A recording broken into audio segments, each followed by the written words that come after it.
Good morning girls. आज हम start करेंगे chapter 4 accounting equation and rule of accounting, है ना। इसमें क्या है, लेखांकन समीकरण और साथ में लेखांकन के नियम आपको बताए गए हैं कि हम लेखांकन जो करते हैं या अकाउंटिंग जो करते हैं तो अकाउंटिंग के रूल्स क्या क्या होते हैं। ठीक है, तो यहाँ से इस चैप्टर से आपके प्रैक्टिकल क्वेश्चन स्टार्ट हो जाएंगे। अभी तक हम थ्योरी पढ़ रहे थे जो कि अकाउंटिंग का बेस है ना, उसको समझे वगैरह आप प्रैक्टिकल नहीं कर सकते हैं।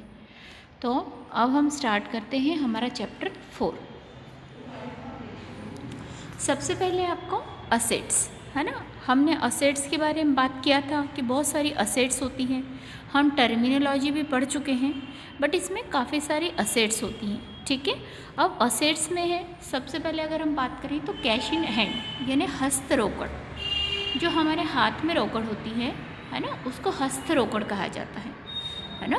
तो ये कैश इन हैंड होती है, मतलब हमारे पास एट प्रेजेंट आज कितने रुपए हैं या बिजनेस में हमारे कितने रुपए हैं, ये हमको कैश इन हैंड से पता चलता है। देन सेकंड पॉइंट है आपका कैश एट बैंक, है ना, मतलब बैंक अकाउंट में आपके कितना पैसा जमा है ना। मतलब क्या कि किसी भी बिजनेसमैन के पास में उसके अकाउंट में कितने रुपए जमा है वो आता है कैश एट बैंक, है ना, बैंक में रोकड़ उसको कहा जाता है हिंदी में। ठीक है, फिर है विविध देनदार या पुस्त ऋण या फिर कहा जाता है डेटर्स। ठीक है, तो डेटर्स कौन कौन से होते हैं, जो हम जिन लोगों से हमें पैसा लेना होता है, मतलब कंपनी के क्या कहलाएंगे, देनदार, है ना। तो ये हमारी असेट्स है, हमको जिन लोगों से पैसा लेना है वो क्या कहलाएगी, असेट्स कहलाएगी। जैसे सपोज़ कीजिए आपको आपके फ्रेंड से 100 रुपीज़ आपने उसको दिए थे और उससे लेना है, तो वो क्या कहलाएगी, आपकी डेटर कहलाएगी, और वो 100 रुपये आपकी क्या कहलाएगी, असेट्स। ठीक है, इसके बाद होते हैं हमारे बिल्स रिसीवेबल। ठीक है, मैंने प्राप्य विपत्र, मैंने विपत्र आप लोगों को समझाए थे, है ना, कि जब भी कोई व्यक्ति हमसे माल उधार लेता है और कहता है कि भाई मैं 2 महीने बाद आपको पेमेंट करूँगा, तो हम कहते हैं कि नहीं भाई अब हम कैसे विश्वास कर लें आपका, तो बोले मैं लिख करके देता हूँ, है ना। तो वो अगर पेपर्स पर लिख करके देता है और ऑथोराइज अपने साइन वगैरह करता है, तो वो पेपर क्या हो जाता है, ऑथेंटिक हो जाता है, और उसी को हम क्या कहते हैं, प्राप्य विपत्र या बिल्स रिसीवेबल। ठीक है, इसको हम बैंक के थ्रू क्या कर सकते हैं, डिस्काउंटेड करवा सकते हैं, है ना, बैंक के थ्रू उसको भुना सकते हैं, अगर हिंदी में हम वर्ड्स देखें तो इसका, है ना, मतलब क्या है, हम बैंक से इसको क्या कर सकते हैं, डिस्काउंटेड करवा करके हम उसका मनी भी यूटिलाइज कर सकते हैं। देन नेक्स्ट है 5 नंबर विनियोग या इन्वेस्टमेंट्स। ठीक है, विनियोग या इन्वेस्टमेंट्स क्या होते हैं, जिसमें हम क्या करते हैं, इन्वेस्टमेंट करते हैं, है ना। इन्वेस्टमेंट कैसे करेंगे हम, जब भी हमको किसी भी जगह पर इन्वेस्टमेंट करना है ना, जैसे सपोज़ कीजिए आपने किसी दूसरी कंपनी में इन्वेस्टमेंट किया है ना, कहीं शेयर ले लिया है किसी बड़ी कंपनी के, तो क्या हुआ, आपका ये इन्वेस्टमेंट कहलाएगा, मतलब आपने विनियोग किया है, अपनी पूंजी को कहीं पर विनियोजित किया है। ठीक है, फिर होता है क्लोजिंग स्टॉक या अंतिम रहतिया।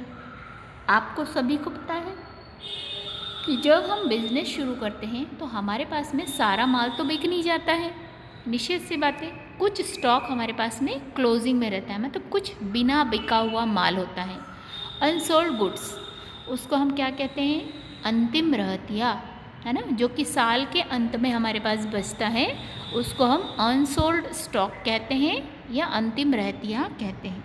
ठीक है, देन है 7 नंबर लैंड एंड बिल्डिंग, है ना। अब हमारे पास में लैंड एंड बिल्डिंग भी है। ठीक है, लैंड एंड बिल्डिंग कौन सी होगी हमारे पास में, जो हमारे पास में ज़मीन पड़ी है या हमारी कोई बिल्डिंग है, वो भी हमारी असेट्स कहलाएगी। ठीक है, प्लांट एंड मशीनरी, अगर आपके पास कोई प्लांट है, कोई मशीनरी है ना, तो वो भी आपका क्या कहलाएगा, आपकी असेट्स कहलाएगी। अगर आपकी कंपनी में कोई इक्विपमेंट्स हैं या कोई आपके टूल्स हैं जो कि आपको बार बार यूटिलाइज होते हैं, तो वो भी आपकी क्या कहलाएगी, असेट्स। है ना। ये क्योंकि ये असेट्स इसलिए है क्योंकि ये लंबे समय तक हमारे पास में क्या करती हैं, रहती है, और हम लंबे समय तक इसको यूटिलाइज करते हैं। ठीक है। इसके बाद है हमारे पास में फर्नीचर एंड फिटिंग्स, है ना। अब हमारे पास में फर्नीचर एंड फिटिंग्स होती हैं, वो भी हमारी असेट्स होती हैं, है ना, क्योंकि फर्नीचर हम एक बार ख़रीद लेते हैं तो लंबे समय तक, लॉन्ग टाइम तक हमारे क्या काम करेगा, बेनिफिट्स के लिए काम करेगा हमारी कंपनी के। देन 11 नंबर है प्रीपेड एक्सपेंसेस, है ना। अब प्रीपेड एक्सपेंसेस क्या होते हैं, जिनको हमने पहले से पेमेंट कर दिया है ना। उसका एक बेस्ट एग्जांपल मैं आपको देती हूँ, जैसे आपका मोबाइल फ़ोन। आपके मोबाइल फ़ोन में जब आप रिचार्ज करवाते हैं तो क्या करवाते हैं आप पहले से पैसे दे देते हैं, है ना, जबकि आपको वो डाटा धीरे धीरे इस्तेमाल करते हैं। तो आपने क्या किया, पेमेंट पहले कर दिया, है। तो ये क्या कहलाएगी, प्रीपेड एक्सपेंसेस, है ना। आप लोगों ने देखा होगा आजकल कोचिंग क्लासेस हैं, उसमें पहले से ही फ़ीस एडवांस में जमा करवा लेते हैं, तो वो भी क्या कहलाएगा, प्रीपेड एक्सपेंसेस, है ना। तो ये प्रीपेड एक्सपेंसेस जो होते हैं ये हमारी असेट्स कहलाते हैं। ठीक है। फिर है एक्रूड इनकम, है ना। एक्रूड इनकम में क्या है, हमारी इनकम होती है। ठीक है। ये इसमें आगे भी आपको समझाऊंगी, क्योंकि एक्रूड इनकम जो है वो अलग से आपको टर्मिनोलॉजी में भी दिया हुआ है, तो ये मैं आपको अलग से फिर से बताती हूँ, पर एक बार और फिर से बता देती हूँ, है ना। तो आपको डबल बार बताऊंगी तो समझ में आ जाएगा। एक्रूड इनकम वो सारी इनकम होती है जो हमारी अर्न तो हो चुकी हैं बट अभी तक हमको मिली नहीं है ना। जैसे सपोज़ कीजिए कि आपके बैंक अकाउंट में आपको इंटरेस्ट मिला तो है बट अभी तक आपके अकाउंट में डिपॉजिट नहीं हुआ है, तो उसको क्या कहा जाता है, अर्न इनकम। ठीक है। सॉरी, अर्न इनकम नहीं, सॉरी, एक्रूड इनकम कहा जाता है। मतलब जो अर्न तो हो चुकी है बट अभी तक हमको मिली नहीं है। ठीक है। तो इससे हमको क्या होता है, हमारा प्रॉफिट इससे क्या होगा, इंक्रीज होगा, इसीलिए इसको हम कैपिटल में ऐड कर देते हैं। तो ये क्या कहलाएगी, हमारी इनकम कहलाएगी। ठीक है, यानी असेट्स कहलाएगी। फिर होती है हमारी गुडविल, है ना। गुडविल क्या होती है, हमारे पास में जो भी हमारी साख है ना, या हमारी रेपुटेशन है, उसको हम गुडविल कहते हैं। तो उसके क्या है, उसकी वजह से हमारी असेट्स की वैल्यू क्या होगी, बढ़ जाएगी, है ना, हमारे बिजनेस की वैल्यू बढ़ जाएगी। देन इसके बाद में हमारे फिक्स असेट्स जो हैं उसमें और भी बहुत सारी चीज़ें आती हैं। इसमें फ्लोटिंग असेट्स भी आती है, फिक्टिशियस असेट्स आती है, इंटेंजिबल असेट्स आती हैं। जैसे गुडविल जो है इंटेंजिबल असेट्स है ना। फिर है लिक्विड असेट्स है। इन सब में इन सारे हेडिंग्स में इसको क्या किया जाता है, बांटा जाता है, किसको, असेट्स को। ठीक है। जैसे फिक्स असेट जो लंबे समय तक हमको काम देती है वो फिक्स असेट्स कहलाती है। करंट असेट्स जो हमारे पास में सिर्फ साल भर के अंदर हमारा काम उससे हो जाता है ना, साल भर में हमारा उससे पेमेंट हो जाता है, तो वो करंट असेट्स कहलाएंगी। फिर है फिक्टिशियस असेट्स, है ना, जो अवास्तविक होती हैं, है ना। फिर इंटेंजिबल असेट्स जो हमको दिखाई नहीं देती है, जैसे गुडविल है ना, पेटेंट है, ये सब हमको दिखाई नहीं देते पर ये होती हैं चीज़ें। ठीक है। लिक्विड असेट्स, है ना, जिसको हम जल्दी से असेट्स में और असेट्स से फिर हम उसमें संपत्ति से कैश में और कैश से उसको असेट्स में कन्वर्ट कर सकें, तो वो क्या कहलाती है, लिक्विड असेट्स। ठीक है। अब हम बात करेंगे लायबिलिटीज़ की। हमारे पास में कौन कौन सी लायबिलिटीज़ होती हैं। सबसे पहले हमारे क्रेडिटर्स एंड बैंक ओवरड्राफ्ट, है ना। अब क्रेडिटर्स क्या होते हैं, लेनदार क्या होते हैं, है ना, जिसको बिजनेस में पैसा हमको देना है। ठीक है, वो हमारी लायबिलिटी कहलाएगी, है ना। और हमारे क्या कहलाएंगे, लेनदार। ठीक है। अब बैंक ओवरड्राफ्ट क्या होता है तो आपको बता दूं कि जितने भी बिजनेसमैन होते हैं उन लोगों को बैंक एक सुविधा देती है करंट अकाउंट के थ्रू, है ना।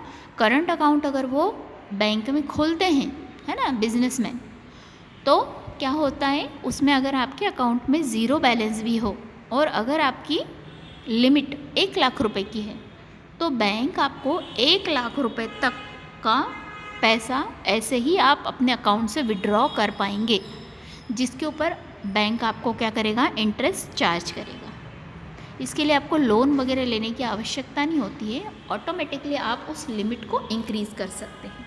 ठीक है, तो उसको क्या कहा जाता है, बैंक ओवरड्राफ्ट या बैंक अधिविकर्ष।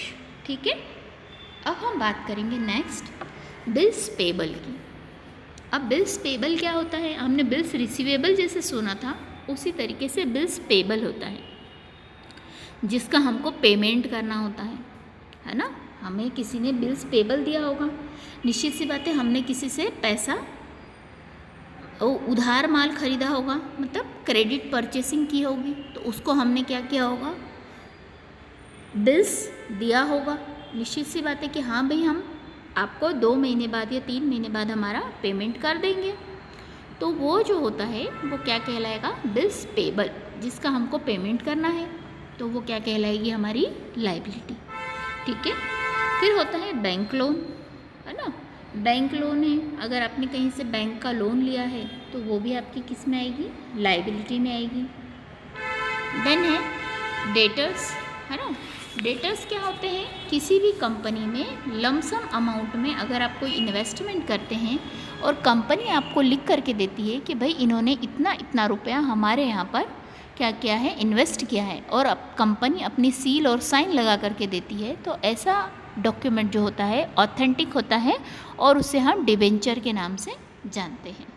ठीक है, तो डिबेंचर क्या होता है, एक ऑथेंटिक डॉक्यूमेंट होता है, रिटर्न डॉक्यूमेंट, जिसको हम डिबेंचर के रूप में, जिस पे कंपनी के सील और साइन होते हैं। ठीक है, ऑथोराइज पर्सन के। देन उसके बाद होता है एम्प्लॉयज़ प्रोविडेंट फंड। अब एम्प्लॉयज़ का प्रोविडेंट फंड क्या है, मतलब कर्मचारी भविष्य निधि। ठीक है, प्रोविडेंट फंड यानी उन्हीं की सैलरी में से कुछ कुछ थोड़ा थोड़ा पैसा जो कट करके रखा जाता है, उसको प्रोविडेंट फंड कहते हैं, और ये भी कंपनी की क्या होती है, लायबिलिटी होती है ना। तो ये सारी चीज़ें इसके अंतर्गत आती हैं। फिर है हमारे आउटस्टैंडिंग एक्सपेंसेस, है ना। आउटस्टैंडिंग एक्सपेंसेस कौन से होते हैं, जिनको अभी तक हमने चुकाया नहीं है पर वो हमारी कैसी है, लायबिलिटी है, तो ये चीज़ें किस में आएंगी, लायबिलिटीज़ में। इसके बाद आती है हमारी कैपिटल, है ना। Capital what ever is invested, कोई भी ओनर अपने बिजनेस में कुछ भी चीज़ को इन्वेस्ट करता है, लाइक कैश, गुड्स और असेट्स, तो उसको हम एज अ कंसिडर क्या करेंगे, कैपिटल, है ना। उसको हम क्या कहेंगे, कैपिटल।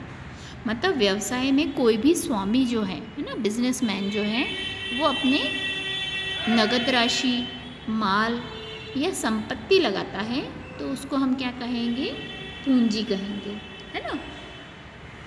तो ये हो गई हमारी कैपिटल। तो हमारी इक्वेशन क्या बनती है, हमारी इक्वेशन बनती है assets is equal to liability plus capital, है ना। अब सपोज़ कीजिए हमारी लायबिलिटी है, हमने 5,000 रुपये कहीं से लोन लिया है, सपोज़ कर लीजिए, है ना, कि हमने 5,000 का लोन लिया, हम छोटा सा बिजनेस स्टार्ट कर रहे हैं। ठीक है, तो 5,000 रुपीज़ हमने लोन लिया है और हमारे पास में क्या है, 10,000 रुपीज़ हमारे खुद के हैं। ठीक है, तो ऐसे कितने हो गए हमारे पास में, 15,000। तो हमारी असेट्स कितनी हो जाएगी, 15,000, है ना। जैसे सपोज़ करो आज आपको मम्मी ने 100 रुपये दिए और आपको ज़रूरत थी, तो आपने आपकी फ्रेंड से भी 100 रुपीज़ ले लिए, तो आपके असेट्स कितनी हो गई, 200। ठीक है, तो अब हम नेक्स्ट टॉपिक देखते हैं हमारा। Next some main accounting equation are as under, है ना। अब इसमें आपको कुछ अकाउंटिंग इक्वेशंस दी हुई हैं, like total liabilities is equal to total assets, है ना। हमेशा याद रखना कि जितनी आपकी टोटल असेट्स होगी, आपकी टोटल लायबिलिटीज़ भी उतनी ही होगी।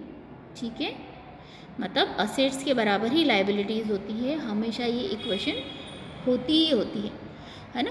जैसे आपके पास में 1,000 रुपये हैं असेट्स के रूप में सपोज़ कीजिए, तो आपकी लाइबिलिटी भी कितनी रहेगी, 1,000 ही रहेगी, है ना, क्योंकि 1,000 से ज़्यादा आप खर्च कर पाओगे क्या, फिर आपको लोन लेना होगा, तो आपकी असेट्स बढ़ेगी तो फिर आपकी लाइबिलिटी बढ़ जाएगी, है ना।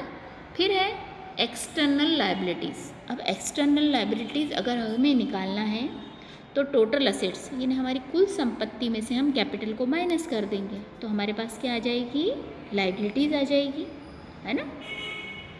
फिर है नेक्स्ट इक्वेशन है आपकी liabilities plus capital plus profit plus income, है ना।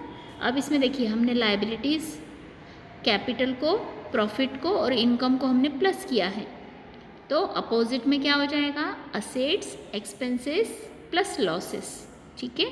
ये हमेशा इक्वल होते हैं, हमेशा ध्यान रखिए, आपने तराजू देखा है ना, ठीक है। उसको अगर हम 2 kg वेट रखते हैं तो हमको कोई भी प्रकार के थिंग्स जो हैं या वस्तुएं हैं हमको 2 kg की रखनी होगी, तभी वो इक्वल होगा। तो उसी तरीके से हमारी असेट्स और लाइबिलिटीज़ हमेशा इक्वल ही होती है, ठीक है। देन इसके बाद है हमारा all debit balances is equal to all credit balances, ठीक है। सॉरी 5th नंबर का छूट गया हमारा, ऑल डेबिट बैलेंसेस नहीं 4th नंबर का, capital is equal to total assets minus external liabilities. अगर हमको कैपिटल निकालनी है तो हमारी जितनी भी असेट्स हैं उसमें से हम हमारी जितनी भी एक्सटर्नल लाइबिलिटीज़ है उनको माइनस कर देंगे, तो बाकी क्या आ जाएगी, हमारी कैपिटल आ जाएगी, है ना। ये सारे हम इक्वेशन हम प्रैक्टिकल करेंगे तब आपको और अच्छे से समझ में आ जाएगी, ठीक है। अब 5th नंबर पे देखिए all debit balances is equal to all credit balances, मतलब जितना आपका डेबिट का बैलेंस होगा उतना ही आपका क्रेडिट का बैलेंस भी होगा ही होगा। देन 6th नंबर है total debit totals and total credit totals, है ना। टोटल जितना भी होगा डेबिट का वो इज इक्वल टू टोटल होगा क्रेडिट का, तो ये इक्वल हमेशा ही होता है। अब हम नेक्स्ट बात करेंगे कॉस्ट ऑफ गुड्स सोल्ड, है ना, बिके हुए माल की लागत। अगर हमको बेचे हुए माल की लागत अगर निकालनी है ना, कॉस्ट ऑफ गुड्स सोल्ड, तो देन हम उसको किस फॉर्मूले से निकालेंगे, इसका फॉर्मूला है सबसे पहले ओपनिंग स्टॉक, जो हमारा वर्ष के स्टार्टिंग में मतलब year starting of the year में हमारा जो भी ओपनिंग स्टॉक है वो, देन हमारी नेट परचेसेस जो हमने नेट परचेसेस की है, देन प्लस डायरेक्ट एक्सपेंसेस जो हमारे परचेस को इफ़ेक्ट कर रहे हैं वो, देन माइनस क्लोजिंग स्टॉक। ऐसा करने पे हमारे पास में कॉस्ट ऑफ गुड्स सोल्ड आ जाएगा, ठीक है। अब हम बात करें नेट परचेस। नेट परचेस क्या होती है, देखिए हम परचेस करते हैं, कुछ कैश करते हैं, कुछ क्रेडिट करते हैं, निश्चित सी बात है हम 2 प्रकार से परचेसिंग करते हैं, उसमें से हम माइनस क्या कर देंगे, परचेस रिटर्न, क्योंकि जो माल हमने वापस कर दिया है उसको हम माइनस करेंगे तभी तो हमारे पास नेट परचेस आएगा, है ना। उसी तरीके से हम नेट सेल्स, है ना, सेल्स है ना, हमने जो बेचा है माल, ठीक है, कुछ कैश बेचा होगा हमने, कुछ क्रेडिट बेचा होगा, उसमें से हम सेल्स रिटर्न को माइनस कर देंगे, मतलब हमने बेचा हुआ माल भी रिटर्न आया होगा हमारे पास में, ठीक है, तो वो माइनस करेंगे तो उससे क्या आ जाएगा, हमारे पास में नेट सेल्स आ जाएगी। अब नेट प्रॉफिट कैसे निकालते हैं, ग्रॉस प्रॉफिट जब आता है उसमें से हम इनडायरेक्ट एक्सपेंसेस को माइनस कर देते हैं, तो हमारे पास क्या आ जाएगा, हमारे पास आ जाएगा नेट प्रॉफिट, ठीक है। फिर हम बात करेंगे ग्रॉस प्रॉफिट की। अब ग्रॉस प्रॉफिट कैसे निकलेगा, तो हमारी नेट सेल्स जितनी हैं उसमें से हम कॉस्ट ऑफ गुड्स सोल्ड, है ना, बेचे हुए माल की लागत को माइनस कर देंगे, तो हमारे पास क्या जाएगा, ग्रॉस प्रॉफिट, ठीक है। अब इसी को हम हिंदी में समझ लेते हैं, है ना।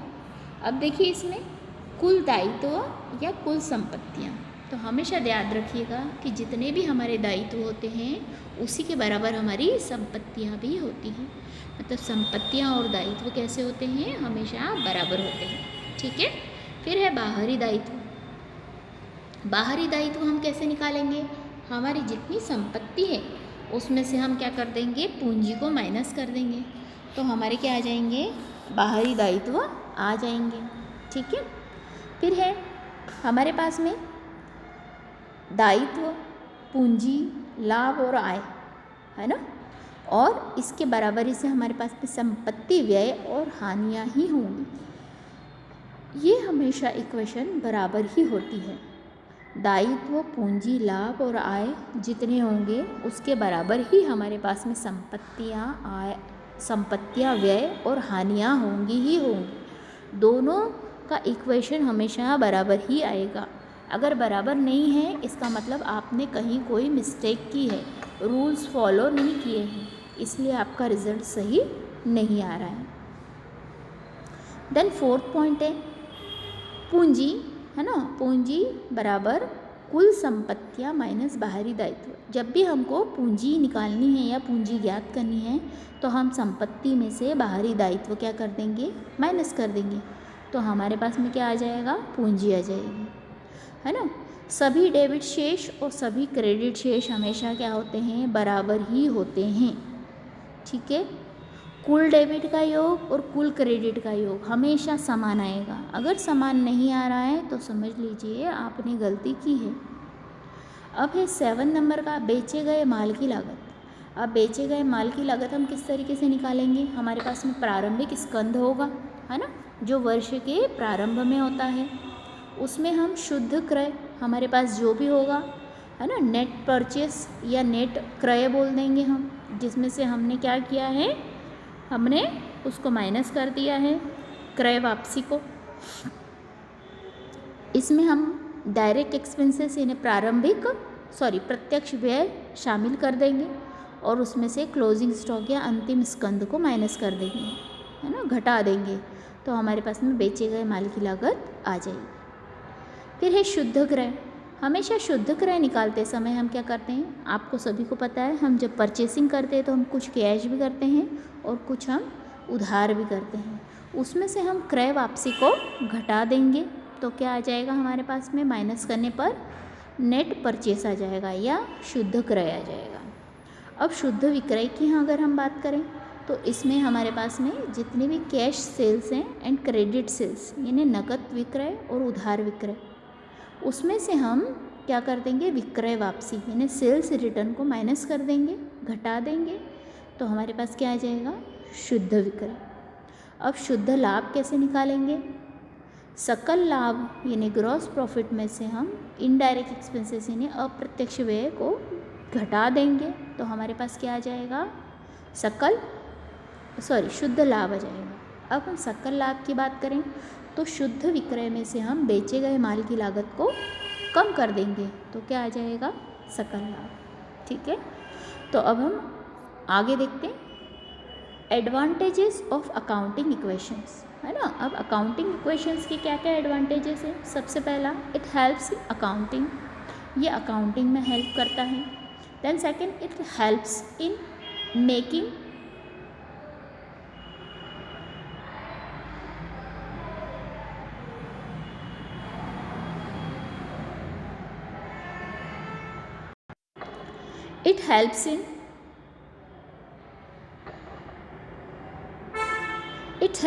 मेकिंग ट्रायल बैलेंस, ये ट्रायल बैलेंस को बनाने में भी हमारी हेल्प करता है ना। इससे हमको क्या है, डेबिट और क्रेडिट साइड दोनों मिल जाता है तो हमको उससे भी आसानी होती है। ठीक है, it helps in finding the arithmetical accuracy of trial balance, इसकी हेल्प से हमको ट्रायल बैलेंस की एक्यूरेसी पता चल जाती है ना। इससे डेबिट और क्रेडिट जो हमारे दोनों पोर्शन है वो इक्वल होते हैं तो हमको पता चल जाता है कि हमारी एक्यूरेसी सही है। ठीक है, then it can be used to tally assets and liabilities, इसके यूज़ से आप अपनी असेट्स एंड लायबिलिटीज़ को टैली कर सकते हैं, है ना। And it can be used to find gross and net profit, इससे आपको ग्रॉस प्रॉफिट और नेट प्रॉफिट निकालने में आसानी मिलती है। ठीक है, नेक्स्ट है हमारा हिंदी में हम अकाउंटिंग या लेखांकन समीकरण के लाभ देख लेते हैं, है ना। इससे हमको लेखांकन में सहायता मिलती है, हम अकाउंट्स आसानी से बना पाते हैं। तलपट बनाने में इसमें सहायता मिलती है। तलपट यानी ट्रायल बैलेंस होता है जिसको हम आसानी से इससे बना सकते हैं, क्योंकि इसमें हमारा डेबिट पोर्शन यानी नाम और जमा दोनों पक्ष जो हैं वो समान होने चाहिए, तो इससे हमारा तलपट बनने में आसानी होती है ना। चिट्ठे की गणितीय शुद्धता की भी जांच हो जाती है ना। इससे हमारा जो तलपट बनेगा उसकी गणितीय शुद्धता की भी जांच हो जाएगी। इससे हमारा तलपट और चिट्ठा दोनों ही सही तरीके से बनेंगे। क्यों? क्योंकि इसमें नाम पक्ष और जमा पक्ष दोनों बराबर होते हैं। इसके द्वारा हम संपत्ति और दायित्वों का मिलान कर सकते हैं कि भाई हमारी संपत्तियाँ इतनी हैं तो हमारे दायित्व भी इतने होने चाहिए। इसके बाद में हमारे पास में कैपिटल इतनी बचेगी। ठीक है। इसके बाद इसके द्वारा हम क्या कर सकते हैं, संपत्तियों एवं दायित्वों का मिलान कर सकते हैं। ठीक है। और इसके द्वारा हम सकल लाभ और शुद्ध लाभ की गणना भी कर सकते हैं, है ना। सकल लाभ यानी ग्रॉस प्रॉफिट होता है और शुद्ध लाभ यानी नेट प्रॉफिट होता है। तो इसकी जानकारी भी हमको इससे मिल जाती है। ठीक है। अब इसके बाद हम बात करेंगे effects of revenue receipts and payment of accounting equations. ठीक है। मतलब लेखांकन समीकरण पर आगम प्राप्तियों एवं भुगतानों का क्या प्रभाव होता है ना। इसमें कुछ टर्मिनोलॉजी है आपकी, है ना। सबसे पहले हम उसको समझ लेते हैं। हमने पहले भी समझा था कि व्यय ने क्या होते हैं, जब भी हम बिजनेस में डे टू डे के एक्सपेंसेस में जैसे लाइक सैलरी है, वेजेस है ना, इंटरेस्ट है, रेंट है, स्टेशनरी है, इनको हम क्या करते हैं, इनका पेमेंट करते हैं, तो उससे हमारी कैश क्या हो जाती है, रिड्यूस हो जाती है। तो इससे क्या होगा, इससे हमारी संपत्ति कम हो जाएगी, है ना। तो व्ययों के होने से मतलब हमारे पास में एक्सपेंसेस होंगे तो निश्चित सी बात है हमारा प्रॉफिट कम हो जाएगा। ठीक है। तो क्या है, हमेशा एक्सपेंसेस क्या करते हैं, प्रॉफिट को और कैपिटल को रिड्यूस करते हैं। ठीक है। मतलब खर्च जो होते हैं डे टू डे, यानी व्यवसाय में हम प्रतिदिन बहुत सारे खर्च करते हैं, जैसे सैलरी दे रहे हैं, अगर हम वेजेस दे रहे हैं, मजदूरी दे रहे हैं, है ना, ब्याज दे रहे हैं, किराया, स्टेशनरी आदि पर हम खर्च करते हैं। तो इससे क्या होती है, हमारी रोकड़ भी कम हो जाती है और साथ में पूंजी भी कम हो जाती है। ठीक है। अब नेक्स्ट है हमारा आउटस्टैंडिंग एक्सपेंसेस। आउटस्टैंडिंग एक्सपेंसेस क्या होते हैं, जब ईयर एंडिंग में हम क्या करते हैं, जो सारे पेमेंट हमारे अभी तक नहीं हुए हैं, है ना, जिनको हो जाना चाहिए था पर जो नहीं हुए हैं, उससे क्या होती है, हमारे व्यापार की रोकड़ कम नहीं होती है और हमारी पेबल मतलब हमारी लाइबिलिटी भी बनी रहती है ना। हमारा देय दिखाएगा कि व्यय हमारे देनदार बाकी हैं, है ना। तो ये सारे जो हैं इनको हम लाइबिलिटी साइड लिखते हैं और ये अदत्त व्यय कहलाते हैं या आउटस्टैंडिंग एक्सपेंसेस कहलाते हैं। ठीक है। तो इनको क्या कहा जाता है, आउटस्टैंडिंग एक्सपेंसेस। ठीक है। इसके बाद प्रीपेड एक्सपेंसेस या पूर्वदत्त है, जो कि मैं आपको पहले भी समझा चुकी हूँ पर अभी फिर समझाती हूँ। इन व्ययों का संबंध हमारा अगले वार्षिक ईयर से होता है, मतलब नेक्स्ट ईयर से होता है ना, नेक्स्ट अकाउंटिंग ईयर से होता है। वो हमारे क्या कहलाते हैं, प्रीपेड एक्सपेंसेस, है ना। प्रीपेड एक्सपेंसेस में कौन कौन सी चीज़ें आ जाएंगी आपकी, इनको हम असेट साइड शो करते हैं क्योंकि हम इनको ऑलरेडी पहले से पेमेंट कर चुके हैं। ठीक है। नेक्स्ट ईयर के पेपर हमने इसी साल में उसका पेमेंट कर दिया, तो उनको हम क्या कहते हैं, प्रीपेड एक्सपेंसेस, है ना। जैसे हम इंश्योरेंस प्रीमियम में पहले से पे कर देते हैं, है ना, या हम रेंट हैं जो हम पहले से पेमेंट कर देते हैं। तो इस तरीके की चीज़ें हैं। जैसे हमारा मोबाइल रिचार्ज होता है, हम पहले से पेमेंट कर देते हैं। ठीक है। तो ये सब चीज़ें किस में आएंगी, प्रीपेड एक्सपेंसेस में। देन है रेवेन्यू, है ना। रेवेन्यू रिसिप्ट्स कौन कौन सी होती है, वो सारी चीज़ें जो हम डे टू डे में हमको किससे मिलती हैं, बिजनेस से मिलती हैं। लाइक इंटरेस्ट है, कमीशन है ना, फिर है डिस्काउंट है, ये सारी चीज़ें हमको बिजनेस के ट्रांजैक्शन से मिलती है। तो इनको हम क्या कहते हैं, रेवेन्यू रिसिप्ट्स। अब एक्रूड इनकम, है ना, एक्रूड इनकम हमने पहले भी पढ़ा था, अभी भी हम फिर से पढ़ते हैं। ऐसी इनकम जिसका हमको ऑन हो चुकी है, वो इनकम ऑन तो हो चुकी है बट अभी तक हमारे पास रिसीव्ड नहीं हुई है, और उसको क्या कहेंगे हम, एक्रूड इनकम। है ना। इसमें जैसे आपको एक्रूड इंटरेस्ट है ना, जो अभी तक आपको मिला नहीं है, या एक्रूड रेंट है ना। रेंट हो तो गई, तारीख हो गई है, बट अभी तक रेंट मिला नहीं है, तो ये सब क्या कहलाएंगी, हमारी असेट्स कहलाएंगी। तो इनको असेट साइड हम शो करते हैं। फिर होती है on earned income. On earned income वो होती हैं जिनका संबंध या जिनका रिलेशन जो है नेक्स्ट फाइनेंशियल ईयर से है। अब नेक्स्ट फाइनेंशियल ईयर से इट मीन्स हमने क्या किया है, हमको एडवांस में रिसीव्ड हो गई हैं, तो इनको क्या कहा जाता है, ऑन अर्न इनकम। तो इनको हम किस में शो करेंगे, इनको हम दायित्व की तरह दिखाएंगे, मतलब ये हमारी लायबिलिटी है, ठीक है। और यहाँ पर हमारा ये टर्मिनोलॉजी फिनिश हुई। अब नेक्स्ट है हमारे पास में टाइप्स ऑफ अकाउंट्स। अब हमारे पास में टाइप्स ऑफ अकाउंट्स कौन कौन से होते हैं, ठीक है। अब हमारे टाइप्स ऑफ अकाउंट्स 2 टाइप के हैं। एक पर्सनल अकाउंट्स है, व्यक्तिगत खाते, और दूसरा है अव्यक्तिगत खाते या इम्पर्सनल अकाउंट्स। अब व्यक्तिगत खाते या पर्सनल अकाउंट्स जो होते हैं वो 2 टाइप्स के होते हैं। सबसे पहले आपको मैं पर्सनल अकाउंट बताती हूँ कि पर्सनल अकाउंट क्या होते हैं, ठीक है। पर्सनल अकाउंट जो होते हैं ऐसे अकाउंट जो किसी व्यक्ति के नाम से शुरू होते हैं, है ना, तो उन्हें हम क्या कहते हैं, पर्सनल अकाउंट कहते हैं, ठीक है। जैसे किसी व्यक्ति का, किसी फर्म का या किसी कंपनी का खाता, उसको हम क्या कहेंगे, पर्सनल अकाउंट कहेंगे, है ना।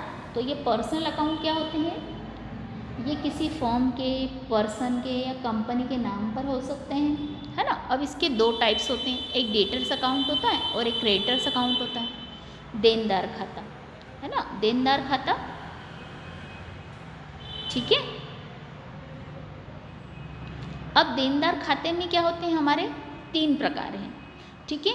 नेचुरल पर्सनल अकाउंट, इसमें रमन का खाता है, पीटर का खाता है ना, या फिर कपिल का खाता है, या नमित का खाता है, पूंजी खाता है, आहरण खाता है ना। इसको हम क्या कहेंगे, हम कहेंगे इसको नेचुरल पर्सनल अकाउंट, मतलब जो व्यक्ति वाकई में जिंदा है ना, नेचुरल पर्सनल अकाउंट है। इसमें होते हैं आर्टिफिशियल पर्सनल अकाउंट, यानी कृत्रिम खाते, ठीक है। कृत्रिम खाते कौन कौन से होते हैं, जैसे कोई संस्था का खाता है या व्यापारिक फर्म का खाता है, कंपनी का अकाउंट है, ये कैसे हैं, आर्टिफिशियल पर्सन है। एंड देन होते हैं नेक्स्ट रिप्रेजेंटेटिव पर्सनल अकाउंट्स। अब रिप्रेजेंटेटिव पर्सनल अकाउंट कौन कौन से होते हैं, जो किसी का रिप्रेजेंट कर रहे हैं, जैसे आउटस्टैंडिंग सैलरी अकाउंट है, प्रीपेड सैलरी अकाउंट है ना। फिर उसके अन्य आपको एक्रूड और या अनअर्न इनकम है ना, इनके अकाउंट्स हैं, तो ये सारे किस में आएंगे, आपके इसके अंतर्गत आएंगे। फिर है अव्यक्तिगत खाते। अव्यक्तिगत खाते कौन कौन से होते हैं, ये अव्यक्तिगत खाते में एक तो होते हैं रियल अकाउंट, यानी वास्तविक खाते होते हैं, ठीक है। वास्तविक खाते या इनको वस्तुगत खाते भी कहा जाता है ना। अब ये वस्तुगत खाते जो होते हैं इनके भी 2 प्रकार होते हैं। इसमें हम किसी भी वस्तु को डेबिट या क्रेडिट करते हैं, मतलब व्यापार में अगर कोई वस्तु आती है और जाती है तो उसके आधार पर हम इसका निर्णय करते हैं, ठीक है। अब इसमें एक आती है टेंजिबल रियल असेट्स, यानी मूर्तमान। वो कौन कौन सी होती है, जैसे मशीनरी खाता है, मशीनरी हमको दिखाई देती है, हम छू सकते हैं, स्पर्श कर सकते हैं, तो वो सारी चीज़ें क्या होगी, टेंजिबल रियल असेट्स में आएंगी। और इनटेंजिबल कौन सी, जिनको हम छू नहीं सकते हैं, है ना, ठीक है, जिनको हम स्पर्श नहीं कर सकते हैं या हम उनको फील नहीं कर सकते हैं, टच नहीं कर सकते हैं, वो सारी चीज़ें किस में होंगी, इनटेंजिबल रियल अकाउंट्स में। जैसे पेटेंट है ना, या फिर आपका ट्रेडमार्क है ना, गुडविल है, जिनको हम समझ तो सकते हैं बट हम उनको देख नहीं सकते हैं। नेक्स्ट है हमारा नॉमिनल अकाउंट्स। अब नॉमिनल अकाउंट कौन कौन से होते हैं, नॉमिनल अकाउंट वो अकाउंट होते हैं जो कि नाम मात्र के खातों के अंतर्गत आते हैं या आय व्यय के खाते आते हैं, है ना। जैसे सैलरी अकाउंट है, रेंट अकाउंट है, कमीशन अकाउंट है, इंटरेस्ट अकाउंट या बैड डेट्स अकाउंट है या डेप्रिसिएशन अकाउंट है, ये सारे अकाउंट्स आपके आय व्यय के खातों के अंतर्गत आते हैं, ठीक है। तो आज के लिए हमारे टॉपिक को हम यहीं क्लोज करते हैं। आगे के टॉपिक को हम नेक्स्ट वीडियो में एक्सप्लेन करेंगे, ठीक है, या डिस्कस करेंगे। Thank you girls.